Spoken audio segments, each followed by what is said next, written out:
सहा, मगर एक शीशा पिलाई दीवार के तौर पर तुम खड़े हो गए। तुम्हारे पास मर्दे हैं ने, तुम्हारे पास हमारी बहनों ने सब कुछ देखकर उसके बावजूद भी उन्होंने अपनी औलाद के दिलों में खौफ को पैदा होने नहीं किया। तो मेरी आपसे गुजारिश है कि मजलिस पार्टी को कामयाब करिए, डरने और घबराने की जरूरत नहीं है। हाँ, मुझे ये भी बताया गया कि भाजपा हो या कांग्रेस हो या छोटी रिचार्ज हो, वो बहुत सी चीजें बांट रहे हैं। ये वो कभी वो बॉटल देते हैं तो कभी ये रंगीला बॉटल देते हैं। याद रखिए, ये चीजें हम नहीं कर सकते, ये चीजें हम नहीं कर सकते। हाँ, हम आपके सामने हाथ फैलाकर भीख मांग सकते हैं कि मेरे लिए नहीं, अपने बच्चों के मुस्तकबिल के लिए तुम ज़ैनब शेख को कामयाब कर दो। वो लोग, उनके पास बहुत सी चीजें हैं, अगर कोई बांट भी रहा है तो मुस्कुराओ और ले लो, मगर 5 तारीख के दिन मजलिस के अपने अपने और का इस्तेमाल करिए। ये सत्ता में रहकर बहुत कमाए हैं, इनके पास बहुत है, खत्म नहीं होगा। मगर आपके पास, हमारे पास क्या है? हमारे पास अगर है तो हमारे वोटों के इत्तेहाद है। इसको बिखरने मत दीजिए खुदा के लिए। ये एक बेहतरीन तारीखी मौका है कि आप मुत्तहिद हो जाइए। ये भाजपा, कांग्रेस और ये छोटी रिचार्ज को यहां से हम हरा सकते हैं। इस बहन को कामयाब करिए। जितना मैं जानता हूं ज़ैनब शेख को, बड़ी इत्मीनान और एतमाद के साथ आपसे कह रहा हूं कि ये हमारी कैंडिडेट आपके भरोसे को शर्मिंदा होने नहीं देगी इंशाअल्लाह ताला। वो आपके तमाम उसूलों पर, पैमानों पर उतरेगी और आपको एक मौका देना चाहिए। अगर आप मौका नहीं देंगे तो कैसे पता चलेगा? आपने भाजपा को भी देख लिया, जो डिस्टर्ब एरियाज एक्ट लगाकर इस इलाके में एक बॉर्डर बना दिया और बॉर्डर के उस तरफ सब चीज है और बॉर्डर के इस तरफ कोई काम नहीं किया जाता।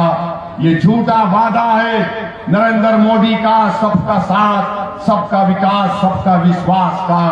मेरी इज्जतदार मां और बहनों, मजलिस को कामयाब करिए।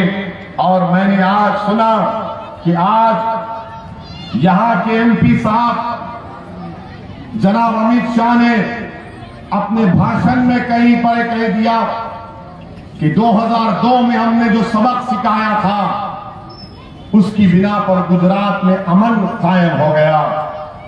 मैं इस इलाके के एमपी से कहना चाहूंगा, भारत के होम मिनिस्टर से कहना चाहूंगा कि आपने 2002 में जो सबक सिखाया वो सबक ये था कि बिल्किस को रेप करने वालों को आप छोड़ेंगे। आपने जो सबक सिखाया कि बिल्किस की 3 साल की बेटी को उसकी मां के सामने कत्ल करने वालों को आप छोड़ेंगे, ये सबक आपने सिखाया। जो सबक आपने अमित शाह ने सिखाया कि बिल्किस की मां को रेप करके कत्ल करने वालों को छोड़ दिया जाएगा, वो सबक आपने सिखाया। वो सबक आपने ये भी सिखाया, किसका सिखाया आपने? कि एहसान जाफरी का कत्ल किया जाएगा, वो सबक आपने सिखाया। वो सबक आपने सिखाया। गुलबर्ग बेकरी का सबक आपने सिखाया। बेस बेकरी का केस आपने सिखाया। कौन सा सबक हम आपका याद रखेंगे अमित शाह साहब? मगर याद रखिए, सबक सिखाना कुछ नहीं है। अमन उसी वक्त मजबूत होता है जब मजलूमों से इंसाफ होता है। जब मजलूमों से इंसाफ होता है। आप सबक सिखाने की बात कर रहे हैं, मगर लोग भूल जाते हैं। इख्तिदार में आकर लोग भूल जाते हैं इख्तिदार किसी के पास नहीं रहा, इख्तिदार किसी के पास नहीं रहेगा। एक दिन इख्तिदार सबसे छीना जाएगा। इख्तिदार के नशे में डूबकर आज भारत के होम मिनिस्टर कह रहे हैं कि सबक सिखाया हमने। अरे आपने कौन सा सबक सिखाया? पूरे मुल्क में बदनामी हो गई। अमित शाह साहब, आपने कौन सा सबक सिखाया कि दिल्ली में फसाद हो गया, दिल्ली में जुल्म हुआ, कौन सा सबक आपने सिखाया? अरे अगर सबक की बात कर रहे हैं तो किसी शायर ने अच्छा कहा था कि सबक पर फिर सदाकत का, शुजाअत का, अदालत का लिया जाएगा तुझसे काम, दुनिया की इमामत का। इस सबक को हमको याद रखने की जरूरत है। मेरे अजीज दोस्तों और बुजुर्गों, यही चंद गुजारिशात मुझे आप तक पहुंचाना था। इस विधानसभा में बहुत से मसाइल हैं, बहुत से विकास के काम कराना बाकी है। आपने एक छोटा सा अच्छा फैसला किया, यहां से मजलिस के कॉर्पोरेटरों को आपने कामयाब किया, तो आपने देखा कि हम अपने सियासी मंजिल की तरफ रवाना होना शुरू हो गए।